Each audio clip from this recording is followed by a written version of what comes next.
Hi there.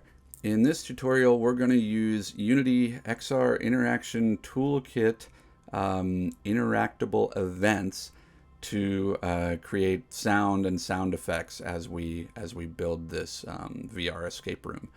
So the way this one works is I have a button to push. It turns on a crystal. We drop the crystal in this, which lights a fire. It creates a new button, and that button lets us out the door. Simple enough, but we now want to add sound to all of these interactions.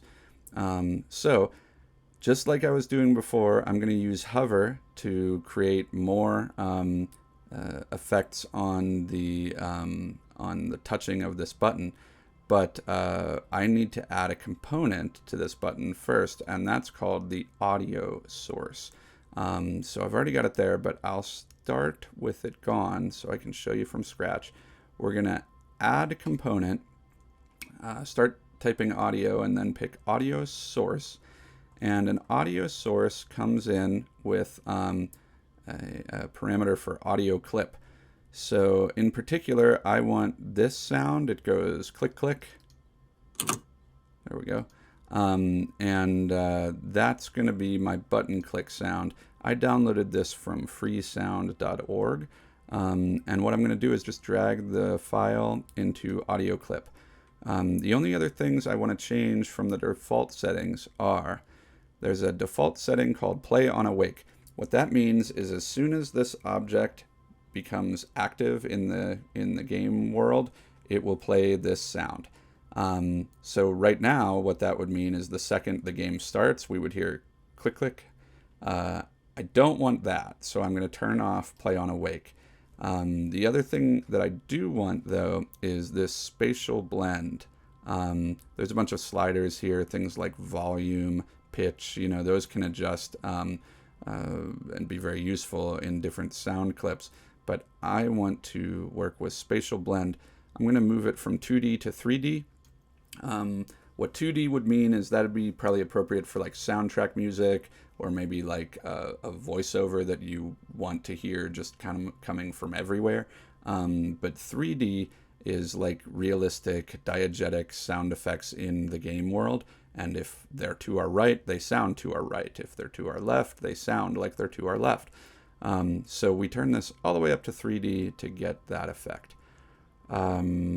Perfect. So now that we've got our audio source set up, we're going to scroll up to our hover event and add another thing to the list. This time we will drag the push button itself into the list because it's the object that has the audio source on it. And then instead of going to game object, we're going to go down to audio source, which is now an option. And we're just going to use the play function. And that will play the file, the clip associated with this audio source. Perfect. There's the sound. Now, the next object is going to use audio source a little differently. This time we actually are going to use play on awake. Let me show you why. Over here, once we've pressed this button, a crystal appears, and it's going to look like this. And I want a sound coming from the crystal. I want a kind of twinkly, magical sound that gets our attention, and if we're just over here staring at the button we just pushed, it'll make us want to turn our heads and look at what started making that sound just now. So the trick is this crystal starts not awake. It starts not active. So when we press the button, awake happens for the crystal. So it will make perfect sense to use play on awake for the sound in this case. So I'm going to add a component, audio source. Here's my magic glitter sound from freesound.org. And this time play on awake is exactly what I do want. Because as soon as the crystal appears, it will play on awake. I also want it to loop this time because this glittery magic sound is a looping file, and the sound works as a loop, and I want it to continue playing sort of indefinitely. The last thing I want to change here is 3D instead of 2D, and then if you scroll down, we'll explore a little further what 3D sound settings can do. So for a moment, let me turn on the crystal so we get a little bit of a visual here. Down here in 3D sound settings, there are some sliders, things like Doppler level and spread and roll off. I'm going to show you what roll off does. This is basically how loud the sound is depending on how close or far away from its source you are. So by default, there's a logarithmic roll off, which has kind of a curved graph to its volume roll off, and it has a minimum and maximum distance for how far you can hear the thing. My goal here is to actually have it be completely silent except for when we're really close to it, but I want to be able to hear it when I press the button. So I'm actually not going to do the log roll off. I'm going to switch it to a linear roll off so that there is, if we get far enough away from the thing, we don't hear it at all. It has like a hard cutoff where it goes silent. But I'm going to change the min and max distance. I'm going to go down to like 0.1 for min distance, and then I'll do like maybe 3.5 for max. And the idea is you can actually see with a visual aid, see the sphere here that appeared? That's a representation of how far we can hear the sound. So maybe I'll go a little further. Maybe I'll go to 4. So that way, if my character is either on this side or this side of the table, I still hear just a little bit the twinkle that's coming from this crystal when it appears. But as I get closer to it, it'll get louder and louder. So no sound at all. Sound, louder sound. So that'll be good. When I press the button, I'll just barely hear a twinkle start over there. So we're going to turn this crystal off. And then, luckily, when we socket the crystal in here, last time we worked on this, we not only light it on fire, but we actually turn the crystal off, which, since the audio file is playing on the crystal object, the audio will stop too. So that's sort of 2 for 1 there. I also want some fire sounds coming out of this, though.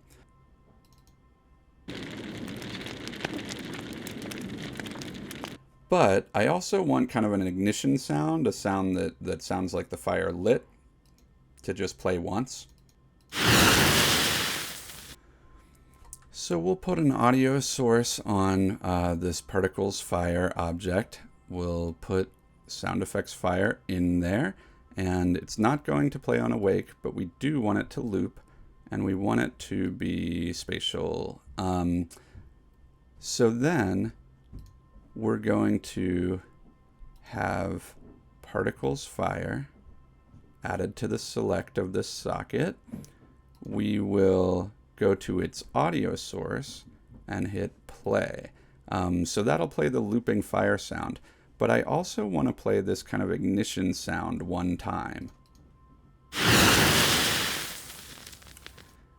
The problem is that audio sources can only play one file. And you might think, okay, just add another audio source, right? But you can only have one audio source per game object. So one solution, of course, is to put a different game object with a different audio source on it, and that has some advantages to it. But I want to show you another solution. You can also use a function called play one shot to just play a different audio clip one time.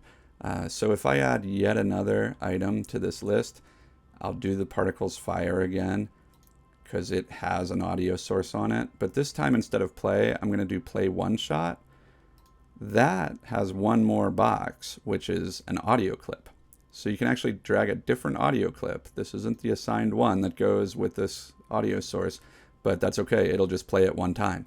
I mean, you don't get any of the options of pitch or volume or loop or any of that. It's just a one-time thing to play this one file. But for a sound effect or something like that, it works very well. So that's what we're going to do here, play one shot.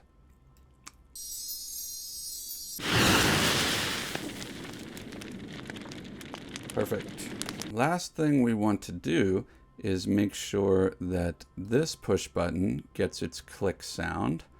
So it too needs an audio source with that sound 9 that made our click sound before.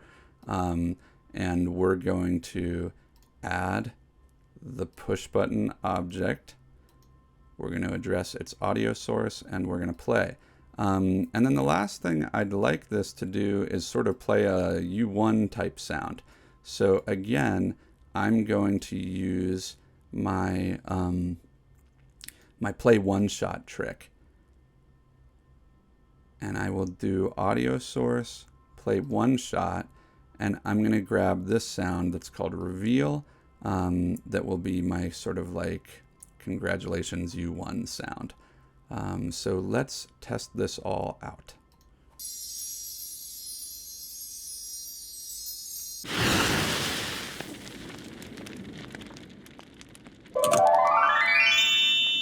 All right, so we've got our lights and objects working, we've got our sound working, and all without having to code any of this. We're just using these interactive events, these interactable events here in the inspector.